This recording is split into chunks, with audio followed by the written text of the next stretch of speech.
معاك 600 جنيه بس ونفسك تبدا تستثمر في عقارات، تعال اوريك تعمل بيهم ايه. الاول خليني افرجك الفيلا. قوم كده معايا. عندنا فيلا ستاند الون في كومباوند الباتيو 4 على مساحه 340 متر للارض و290 متر للمباني، فيها 5 غرف كاملين باربع حمامات.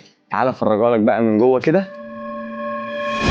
الريسبشن عندنا بيتكون من 3 قطع، ال3 قطع كبار جدا، يشيل معايا صالون مستريح، يشيل معايا ركنه، يشيل معايا انتريه، اكتر كمان من 3 قطع. اما بالنسبه للقطعه الثالثه وهي الدايننج روم، بتشيل معايا الدايننج تيبل بالكراسي بتاعتها.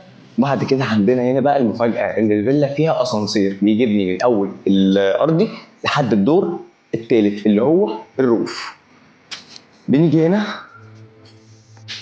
اتفرج، المطبخ مساحته جميله جدا، وده بالنسبه لباب الفيلا الرئيسي.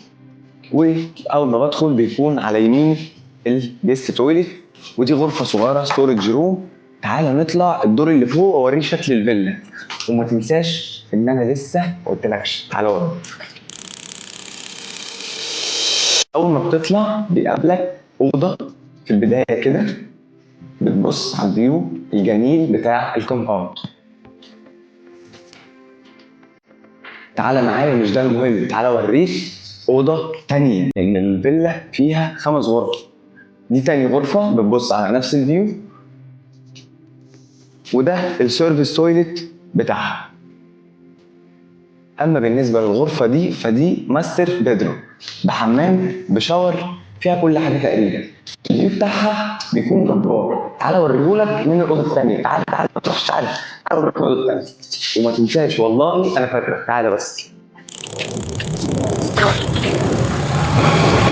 بص بقى الفيو، دي رابع غرفه والاخيره في الدور ده، فيو جبار. تعالى نطلع اخر اوضه اللي في الايه، اللي في الروف. دي 5 غرفة، ممكن تتعمل ليفنج روم، ممكن تعمل غرفة نوم، ممكن تعمل مكتب، ممكن تعمل اللي انت عايزه كله. فيها حمام وكيتشنات، وطبعا الاسانسير بيطلعنا لحد هنا. هنا عندي فرونت يارد، وهنا الناحية قصادها عندي باك يارد. شايف الفيو، جمال الفيو، الهوا هنا يرد الروح. اما بالنسبه لل 600 جنيه دول فدول حضرتك تقدر دلوقتي تركب بيهم اوبر وتحجز معاينه وتيجي تتفرج على الفيلا دي معايا. انا مستشار العقاري جاسم وليد، وده فيديو دعابه. سلام.